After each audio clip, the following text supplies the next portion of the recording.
اور یہ بات ویسے آن کیمرہ کرنے والی نہیں ہے، لیکن پھر بھی بات تو سچ ہے کہ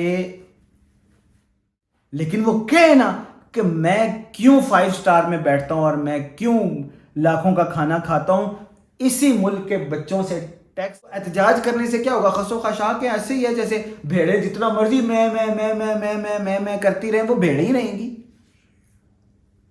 گڈریے کے پاس ایک ڈنڈا بہت ہے، ڈنڈا بھی نہ ہو تب بھی کافی ہے، وہ ان سب کو کر لے گا۔ شیر بننا پڑے گا، پھر ایک بھی بہت ہے، ورنہ بھیڑیں جتنا مرضی شور کرتی رہیں، یہی حساب ہے، کوئی فرق نہیں پڑ رہا ان کو۔ یہ ابھی دیکھیں نا سلامتی کون سی وہ یو این سیکورٹی کونسل نے یہ جو قرارداد منظور کیا کل یا پرسوں کے رمضان کے مہینے میں ختم کیا جائے، جنگ بندی کی جائے، اس کے فوری بعد یہ آپ خبر سنیں کہ اسرائیل نے حملوں میں تیزی کر دی ہے۔ جیسے ہی انہوں نے وہ قرارداد منظور کیا ہے نا، تو اس کے فوراً بعد اسرائیل نے حملوں میں تیزی کر دی ہے غزہ پہ۔ اب وہ بتا رہے ہیں کہ تم صرف یعنی یہ جو مسلمان ہیں خاص کر، یہ ہمارے لیے بھیڑ بکریوں سے زیادہ کچھ بھی نہیں ہو، جو مرضی کر لو۔ اور باقی دنیا نے جو قرارداد بھی منظور کیا، وہ یو این سیکورٹی کونسل میں سارے دنیا کے ممالک، ساری دنیا سے ممالک ہیں، ساری دنیا کے ممالک نہیں ہیں، ساری دنیا سے ممالک ہیں، تو ان کو بھی وہ بتا رہے ہیں۔ اور اس میں کیا ہوا ہے کہ امریکہ نے ووٹ نہیں دیا، تو وہ بتا رہے ہیں کہ پوری دنیا اس وقت نا ہماری کالونی ہے، ہمیں یہ لگتا ہے کہ ہم آزاد ملک کے آزاد شہری ہیں، بالکل بھی نہیں ہے، ہم نے حکومت ابو جہل کے حوالے کی ہوئی ہے۔ اور یہ بات ویسے آن کیمرہ کرنے والی نہیں ہے، لیکن پھر بھی بات تو سچ ہے کہ ہم جب آزاد ہوا نا پاکستان، اس کے بعد یہاں پہ شروع میں بڑا ترقی کیا، ایوب خان کے دور میں بھی اللہ نے کافی ترقی دی پاکستان کو۔ پاکستان نے جرمنی کو قرضہ دیا تھا ایوب خان کے دور میں۔ آپ سوچ سکتے ہیں کہ پاکستان کسی کو قرضہ دے؟ پاکستان قرضے لے لے کے برا حال ہوا ہے۔ اچھا، اللہ تعالیٰ نے موقع دیا نا، ترقی کی راہ پہ چلتا رہا، لیکن جب جب ہم اس رستے نہیں چلے جس رستے ہمیں چلنا تھا، تو پھر اللہ تعالیٰ کے عذاب کا کوڑا برسنا شروع ہو گیا، تنزلی کی طرف سفر شروع ہو گیا۔ 1971 میں ہم سے آدھے سے زائد ملک ٹوٹ گیا، آبادی کے لحاظ سے ملک ٹوٹ گیا۔ پھر اس کے بعد آپ دیکھیں کہ کیا ہونا شروع ہو گیا، اللہ نے پھر وہ ہمیں نا باقاعدہ ایک کالونی بنا دیا، ہمیں حوالے کر دیا دشمن کے۔ تو اس وقت ہم کیا ایک کالونی ہے، جیسے برٹش کالونی تھی نا، یہ ہندوستان انگلینڈ کے ہوتے ہوئے ان کی ایک نوآبادیاتی ایک تھا نا، ان کے اندر ایک صوبہ تھے بس۔ تو اس وقت بھی ہم ایک کالونی سے زیادہ کچھ نہیں ہے۔ کرنسی یہاں پہ کس کی چلتی ہے؟ پاکستان کی چلتی ہے؟ نہیں، پاکستان کی چلتی، ڈالر چلتا ہے،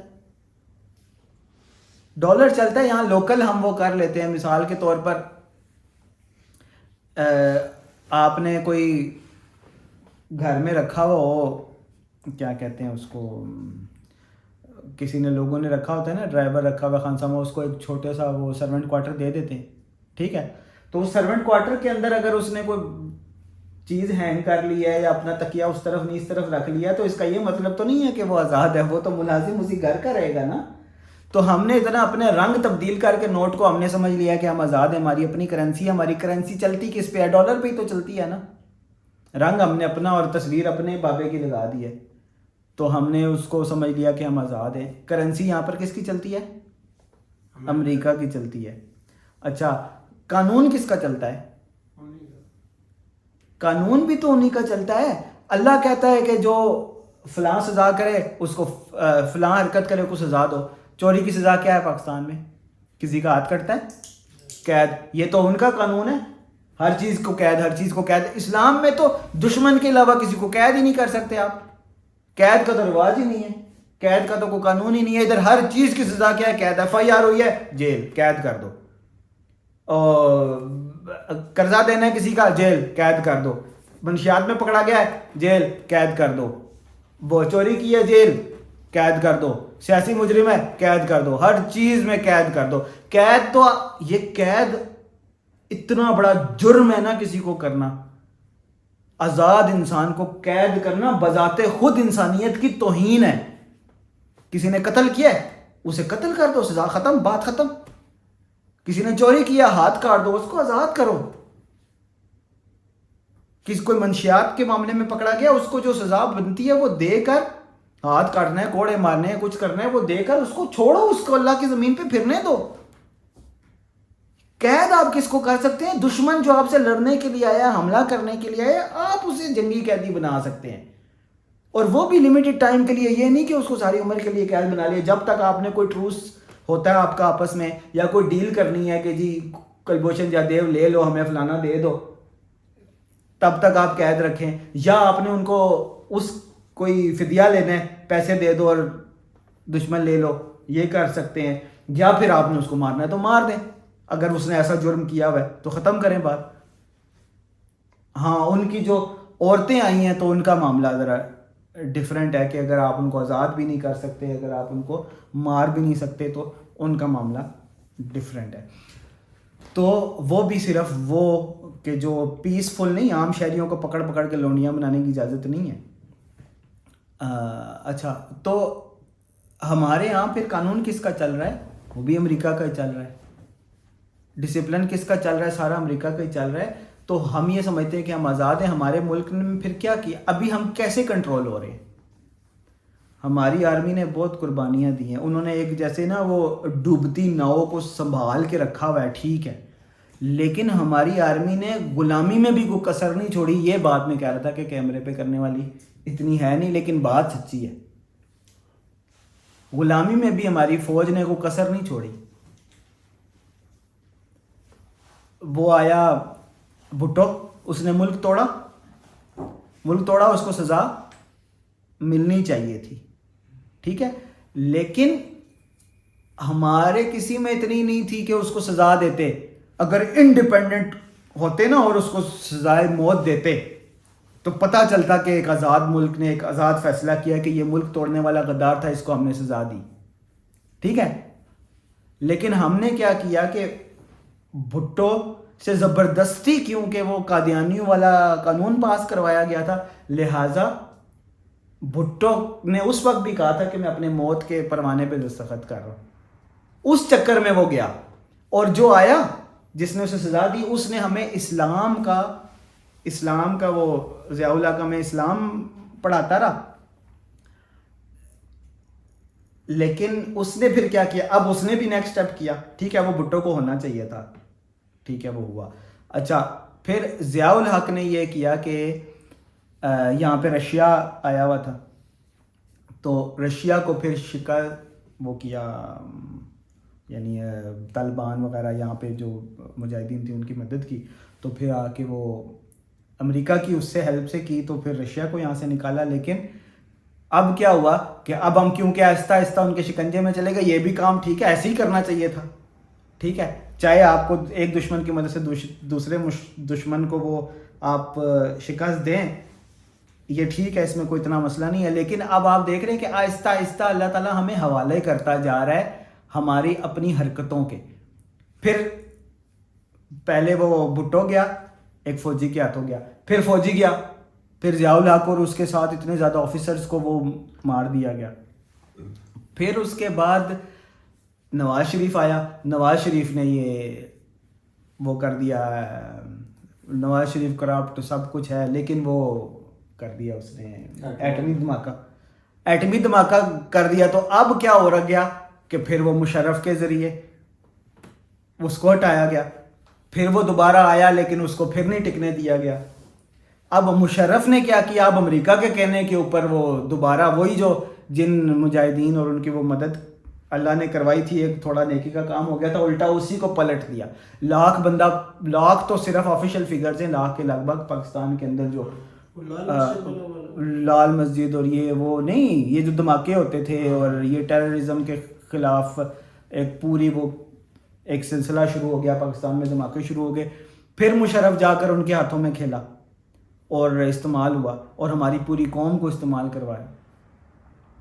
پھر اس کے بعد کیا ہوا کہ عمران خان کی اگزامپل آپ لے لیں، یہ سب اپنی اپنی جگہ پہ جو ہے نا کرتوتیے ہیں، لیکن ان سب کے لیے یہ عبرت بھی ہے کہ یہ جب تک اللہ کے حوالے معاملے کو نہیں کریں گے نا تب تک بات ختم نہیں ہوگی. اب عمران خان آ تو گیا، اس کے بعد اس نے وہ والا کر دیا، سائفر والا کام کر دیا، امریکہ کے خلاف بول گیا، ٹھیک ہے، تو پھر ہماری فوج کے ذریعے اس کو اٹھا کر پھینک دیا گیا. اصل میں تو اللہ نے اس کو نکلوانا ہی تھا کیونکہ اس نے قبر کو سجدہ کیا، لیکن وہ پوری سسٹم ہی اللہ تعالیٰ نے اس کے خلاف کر دیا نا، چاہے وہ امریکہ ہو چاہے کوئی بھی ہو. تو کہنے کا مقصد یہ ہے کہ ہماری فوج بھی بار بار استعمال ہوتی ہے اور اس طرح کی حرکتیں کرتی ہے، اپنی طرف سے اسٹریٹجی کر رہے ہیں یہ کہ ٹھیک ہے جی، جیسے وہ جنرل حمید گل کی بات تھی کہ ایک وقت آئے گا کہ پاکستان کہے گا کہ امریکہ کی مدد سے ہی امریکہ کو شکست دے دی. وہ اپنی طرف سے اسٹریٹجی کرتے ہیں کہ جی امریکہ کی مدد سے پہلے رشیا کو نکال دیا، ٹھیک ہے، ادھر سے فنڈنگ شنڈنگ یہ وہ لے لی، پھر ہم نے امریکہ سے تعاون کر کے IMF اور قرضے اور یہ وہ لے لیتے ہیں، پھر امریکہ کے ساتھ ہم ڈوئل گیم کر کے ان کے کہنے پہ ایک حکمران کو دوسرے کو ادھر ادھر کر دیتے ہیں تو ہمیں بہت فائدہ ہو جاتا ہے، ملک آگے چلا جاتا ہے. تو اس کا مطلب کیا ہوا؟ اپنی طرف سے تو وہ ٹھیک ہے جوڑ توڑ کرنے کی کوشش کر رہے ہیں، ایک ٹوٹتی ڈوبتی کشتی کو چلا کے طوفان سے کسی طرح لا کے کوشش کر رہے ہیں لانے کی، لیکن یہ سارا کا سارا انحصار قوت بازو پہ کر رہے ہیں نا. اور اس کی وجہ سے وہ کیا کر رہے ہیں؟ کیا کر رہے ہیں؟ طاغوت کو سجدہ کر رہے ہیں، امریکہ کو سجدہ کر رہے ہیں، اس کے کہنے پہ فیصلے کر رہے ہیں، اس کی انوالومنٹ سے اپنا ملک چلا رہے ہیں. تو ملک کو کہنے کو انہوں نے بچایا ہوگا لیکن ایک کالونی بنا کے چھوڑ دیا ہے. امریکہ کی کالونی سے زیادہ کچھ نہیں بچا یہ ملک. اب اس سے نکلنے کا راستہ یہ ہے کہ اللہ سے صرف امید لگائیں، اللہ کے علاوہ کسی سے امید نہ لگائیں. وہ ایک سجدہ جسے تو گراں سمجھتا ہے 1000 سجدوں سے دیتا ہے آدمی کو نجات. وہ ایک سجدہ نہیں کر پا رہے، وہ ایک سجدہ نہیں کر پا رہے. وہ ایک سجدہ اگر کر لینا، حکومت اللہ کے حوالے کر دیں، اپنے دل کی حکومت کرنی پڑے گی پہلے فوج کو، اپنے جو صرف ایک بندہ کر لے، چیف آف آرمی سٹاف کر لے، باقی نہیں بھی ہیں ساتھ آ جائیں گے وہ بھی آہستہ آہستہ.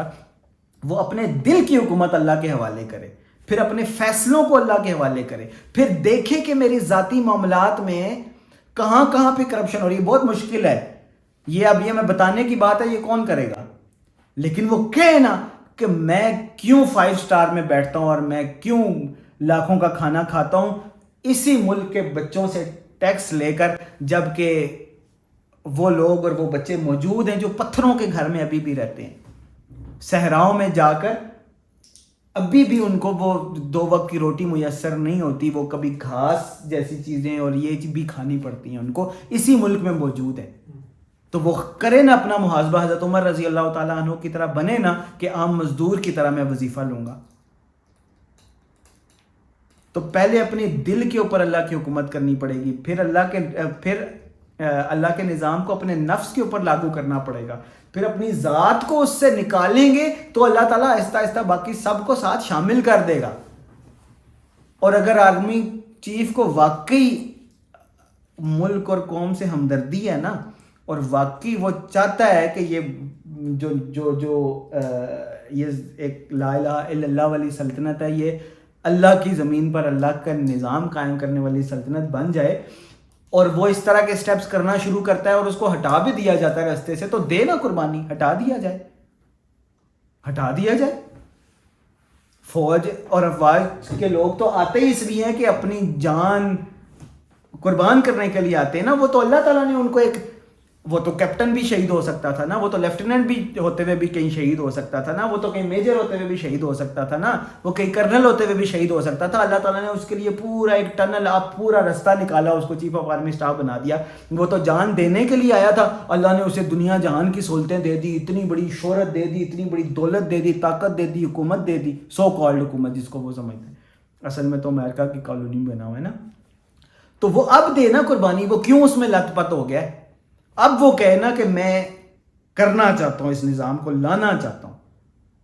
وہ جیسے حبشہ کا حکمران تھا, اس نے محمد رسول اللہ صلی اللہ علیہ وسلم کی دعوت پر اسلام کو قبول کیا, لیکن وہ جو روم کا حکمران تھا کیسر اس وقت کا, اس نے جب آپ صلی اللہ علیہ وسلم کے دین کو قبول کرنے کی کوشش کی تو اس کے سارے وزراء اس کے مخالف ہو گئے, تو وہ دین سے پھر گیا, اس نے کہا نہیں میں نے تو مذاق کیا تھا. تو وہ اب یہ بھی تو یہی بنے ہوئے ہیں نا, لوگوں کے پریشر اور اپنی سوشل اس کو مینٹین کرنے کے لیے اللہ کی حکومت اللہ کے حوالے نہیں کر رہے. تو وہ کرے نا, وہ اپنے آپ کو گیو اپ کرے نا.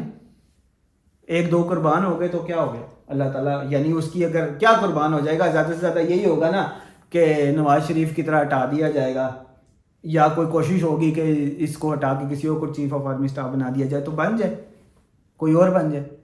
کم از کم وہ یہ تو کرے, اپنی طرف سے تو کوشش کرے, خود کو تو پیش کرے نا.